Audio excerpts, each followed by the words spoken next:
Welcome back for another video. Let us know how you got on last game week. With a tight turnaround, it's a double upload today, kicking off with the team selection for Gameweek23, deadline being on Saturday. Ended the game week with 58 points in total, which was a very small green arrow. Went up a few thousand places in the end. Pretty much all of us suffered at the back, with some players like Trent and Porro returning 1 point, a Stupinian 0 pointer, and I also had Edison in my case, who conceded in the 93rd minute to lose his clean sheet. Classic Edison, to be honest. I would have been surprised if that hadn't happened. Trent's 1 pointer was due to a cameo off the bench, so it's a call to make whenever he starts against Arsenal. Captain Richarlison scored against Brentford, Saka with a 10 pointer, and Alvarez with a huge 13 pointer. Well played if you captained him. It was a very close call between the two, and I ultimately favoured Richarlison, who we at least know was certain to start and should play around 90. Bowen, on the other hand, has been a disappointing transfer with 2 blanks since bringing him in for a couple of good fixtures. He'll be leaving the team in the coming weeks ahead of double game week 25. Got 7.2 million in the bank, so a decision to make on Haaland or De Bruyne this week, or delay another week. Let's get into how the team is lining up for game week 23. In goal, Dubravka's home to Luton, and he's been given a 42% chance of a clean sheet for this one, marginally behind City's 43% chance. Although the odds favour Edison slightly, who is on the bench in my team, Dubravka makes more saves in general, which we saw last match with Dubravka finishing on 3 points and Edison on 1. Thanks to Dubravka making 3 saves, Edison got booked as well. Somehow, despite the odds favouring City, Newcastle feel like the favourites for a clean sheet to me, with Tony's impact since returning. The back three is Estepinian, Trent and Pedro Porro. I was on the FPL show this morning, we discussed Trent. Some people are wondering whether Bradley retains the spot in right back in current form. He has been unbelievable and he's taken the chance since getting it. Gut feeling says Trent comes into the starting 11 still. It's not out of the question for both to start, to be honest, with Bradley right back and Trent in midfield. It's not an easy fixture of course, away to Arsenal, but Trent's a player you start in any game. Even if he was away to City this week, I'd still start him. Perhaps Bradley's the solution Klopp's been looking for, to be able to use Trent in midfield and relieved of the defensive duty that right back comes with at times. Let's hope for a better game week for us Estupinian owners after a 0 pointer. We'll forgive him for a few good returns the weeks before that. Brighton have been given a 37.5% chance of a clean sheet for this one. I'd say a huge factor will be Eze and Elise's availability, both hauling last match and are both yellow flagged as a doubt. I'm expecting a response from Brighton as well after perhaps their worst result of the season against Luton. Pedro Porro is away to Everton, which is no easy game either. Everton have scored just 1 goal in their last 4 games and none in their last 3. Over the last 6 game weeks, Everton have also conceded 26 chances down their left flank, which is Pedro Porro's side. Only Spurs themselves are worse with 1 more, along with Brentford and Forest with 27 conceded down that side. In midfield, we line up with Palmer, Richarlison, Saka and Gordon. Chelsea had a penalty shout last match, which was a suspenseful moment for us Palmer owners, but wasn't given. He's got a much better fixture this week though, home to Wolves, who've just played home themselves, conceding 4 to Man United. Chelsea are starting to get their players back from injury, and they've got 2 important games ahead, where 6 points are required. Wolves have conceded 14 big chances over the last 6 game weeks, on average 2.3 per game. Gordon could cement himself as one of my favourite FPL players of all time if he does well in these coming fixtures. He's far exceeded expectations, done amazingly for the team, having picked him up super early back in game week 7. He's got an awesome run of fixtures, Luton, Forest and then Bournemouth. Isak and Wilson could miss the next one though, which should possibly see Gordon leading the line.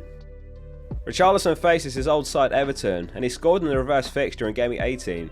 Can he do the double over them? Everton have a rock solid team defensively as of late. We mentioned on the Players to Buy video that Pickford is now the top scorer and keeper in the game. It was great to see Maddison back last match as well, which was a boost for Richarlison and Tottenham's attack in general. He got an assist and he snatched 2 bonus points as well. The question is, what will Tottenham's front 3 look like on Son's return? Hopefully Son left wing and Richarlison continues through the middle, though we have seen them interchange during games, which could be the likeliest outcome. Spurs almost back at full strength. Saka completes the midfield 4 with a home game to Liverpool. This one's going to be a great watch. He's moved up as the 3rd top scorer midfielder now after Salah and Son, and as we said in last week's video, he was an easy hold for that Forest game. It's team dependent this week though. Given a much tougher fixture against Liverpool, if you fancy someone like De Bruyne, that's a reasonable move. I'm considering De Bruyne this week, but as a Bowen replacement. More on that later. Onto the front 3, which lines up with Watkins, Alvarez and Solanke. A very top heavy game hit last time round, with 3 points between the entire defence, but 28 coming from the front 3. We've been spoiled this season with mid-price striker, and if you're buying Haaland back, the choice who to sacrifice if you've got this front 3 is a tough one. Solanke is a shout for captaincy, so it can't be him. Home to Forest next, and he's been given a 39.5% chance of scoring any time.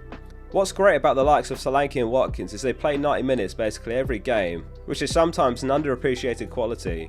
The longer a player's on the pitch, the likelier they are to get you something. Klopp's just told us in his presser that Darwin's a doubt for the game. He left the Chelsea game in a protective boot. Much easier call to sell him for Haaland. Watkins gets the captaincy, with slightly better goal scoring odds at 41.5% chance. Villa also going to be aiming for an immediate response after the defeat to Newcastle, and I'm fully expecting that to happen. It is super close for captaincy this week, a couple of percent affecting Solanke and Watkins on the goal score odds. We do know that Solanke's on pens as well, while Douglas Luiz takes Villa's. The captain poll has just gone up on the community tab on my channel, so get your votes in and let us know in the comments as well. That brings us to Alvarez. After a brace last game, it feels wrong to sell, but with 2 free transfers, he is a potential transfer out this week for Haaland. Let us know in the comments whether you think Alvarez starts, whether Haaland starts, and whether KDB starts. It seems unlikely that all 3 start, but it's really hard to predict Pep.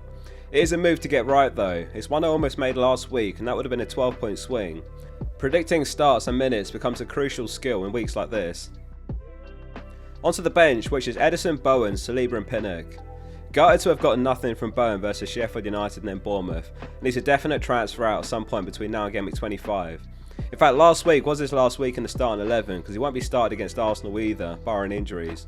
So the decision is whether to sell Bowen or to sell Alvarez. Let's move on to transfer plans. Got 7.2 million in the bank, so the 2 names on the table are Bowen to De Bruyne or Alvarez to Haaland. If we strip it back, it's Bowen and Haaland versus De Bruyne and Alvarez.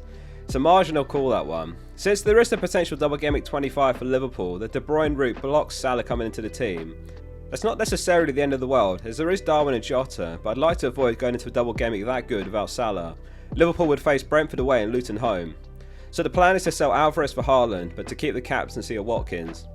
I don't have 100% confidence in the Haaland start, so the safe thing to do is to go for Watkins or Solanke captain, in my view. Looking beyond that, the route back to Salah would be Bowen to Garnacho and then bench him in Gameweek 24, and then in Gameweek 25 it would be Saka to Salah and then Solanke to a forward 5.8 mil or less, such as Cunha or Foster. Plus a possible -4 to sell Watkins for Tony or Richarlison to Foden. That gets me to 6 players for double Gameweek 25. Not as much as I'd like, but not bad going either.